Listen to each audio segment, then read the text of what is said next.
The city of Grants Pass is issuing notices to those occupying city parks, giving them 72 hours to take both themselves and their belongings out of the park. You're looking out at Grants Pass now. This comes after a judge dismissed the lawsuit between DRO and the city last week.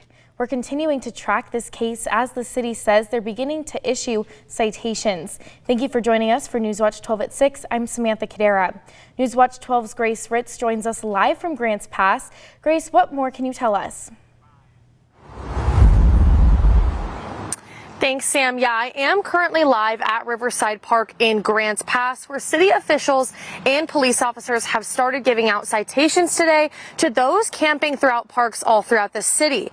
Now, this comes after Judge McLaughlin dismissed the lawsuit between Disability Rights Oregon and the city of Grants Pass. This means that the city will now continue to enforce their encampment rules and give those camping in specific parks a 72-hour citation to move themselves and their belongings. Some parks are not included in this injunction, like Riverside Park, but people camping at parks like Baker and Ketterson Park and other parks will be receiving notices to vacate. I spoke with Mike Zacchino, the information officer for Grants Pass, who told me that they will basically be reverting back to their old encampment rules, making sure that those with ADA accommodations will not be able to have to move as frequently. I also was able to speak with people camping at Ketterson Park who told me they received vacate notices earlier today and will need to be out by 8 a.m. tomorrow. The city will not be posting any signs in parks about these vacation notices, but will be telling those in the parks to vacate. If you are asked to vacate, you can go ahead and find resting spots on 5th, 6th, and 8th Street.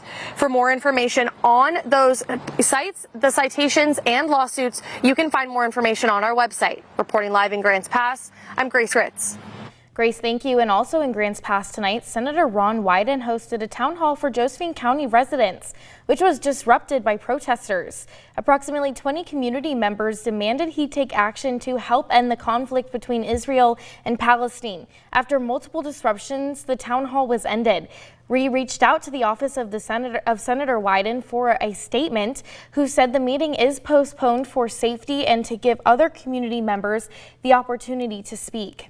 In a statement to Newswatch 12, the office of the senator said every opportunity would have been presented to any Oregonian to exercise their First Amendment rights. Unfortunately, a small group of people did not allow that to happen today. Tonight on Newswatch 12 at 11, we'll take a closer look at tonight's town hall. And Southern Oregon's airport is preparing for a takeoff into a new era.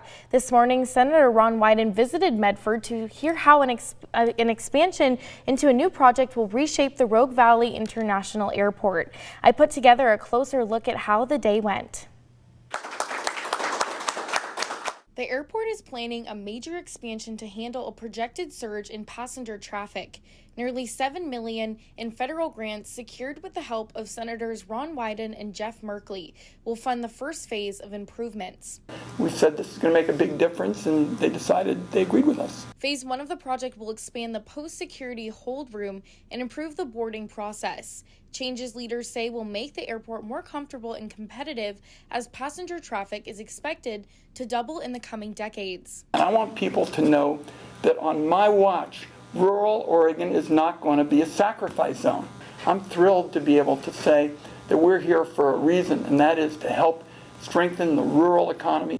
Wyden says the expansion is part of a larger push to support jobs and keep rural Oregon economically strong. And I've been in and out of this airport for a while now, and they're really making a difference and constantly looking for ways to roll up their sleeves and do more. Airport officials say construction on Phase 1 will begin soon, with more work planned as additional funding becomes available. A Curry County man is in custody after an internet crimes against children operation in Texas led to his arrest. 32-year-old Matthew Anderson faces multiple charges, including private indecency and possession of explicit materials of a child. Police say Anderson had contact with children in various areas through his previous employment. Anyone with information should contact the Curry County Sheriff's Office. And we're learning heartbreaking news out of Cave Junction tonight, where a 4-year-old girl was killed in a dog attack. The tragic incident took place Saturday afternoon.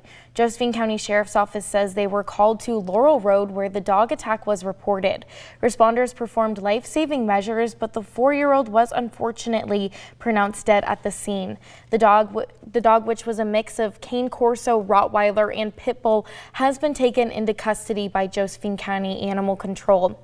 Police say they are continuing to investigate and no further information is available at this time. The child's name is not being released. And a 27-year-old Medford man was recovered from Agate Lake early Sunday morning after a distress call Saturday evening. Jackson County Sheriff's Office says the kayaker was reported missing after he fell into the lake without a life jacket. Multiple agencies began searching the lake but weren't able to find him until Sunday morning. Police say they are not releasing the man's name out of respect for the family.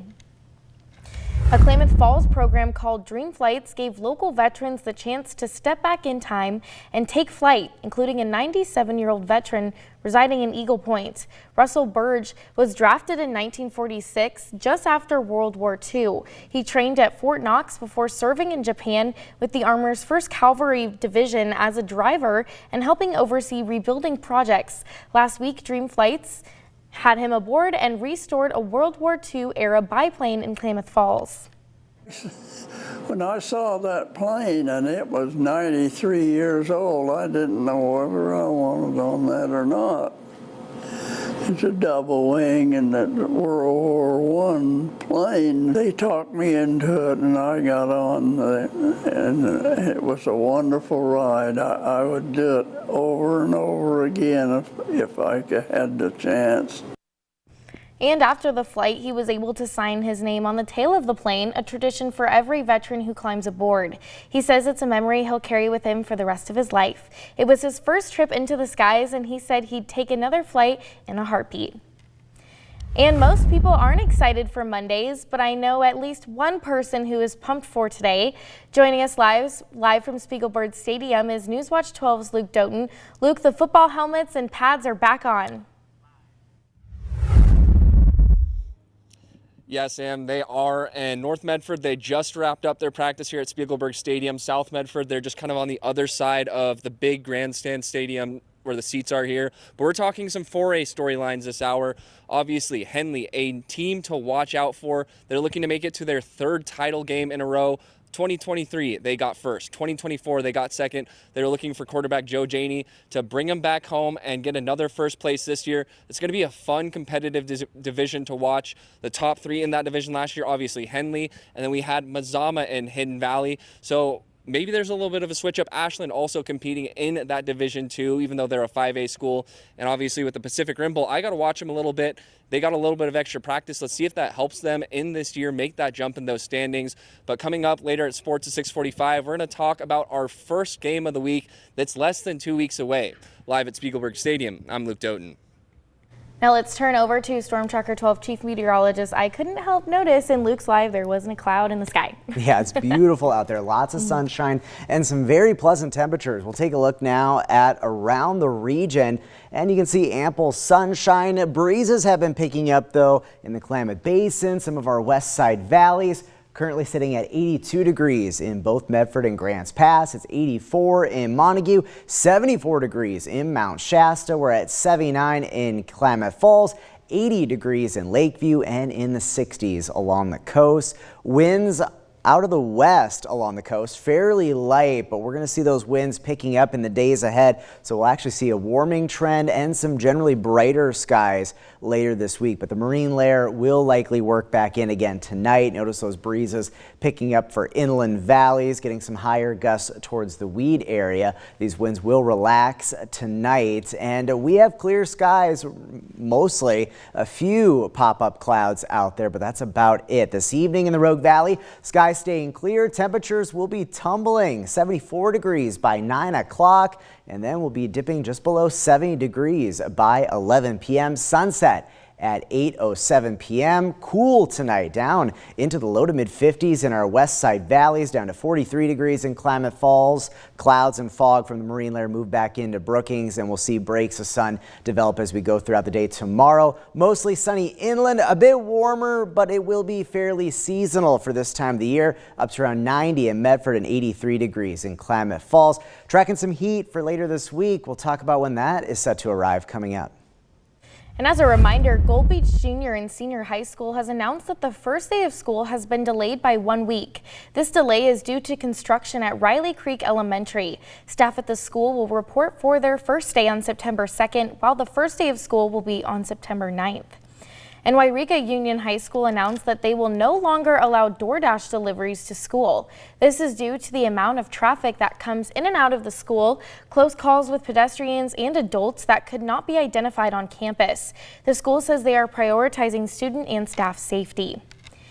And local fire agencies are reminding homeowners that despite recent rain and cooler temperatures, fire season regulations still remain in effect across the region. This comes after ODF responded to several debris burnings Saturday morning. Residents are being reminded that burning piles and barrels is strictly prohibited during fire season, even when ignited safely. Lake County Sheriff's Office also urging fire caution, even if it's on private property. And the State Commission has approved a revised state wildlife action plan to protect at-risk species and their habitats. The plan updates species data, adds pollution as a key issue, and guides communities in conservation. It also keeps Oregon eligible for federal wildlife grants. And still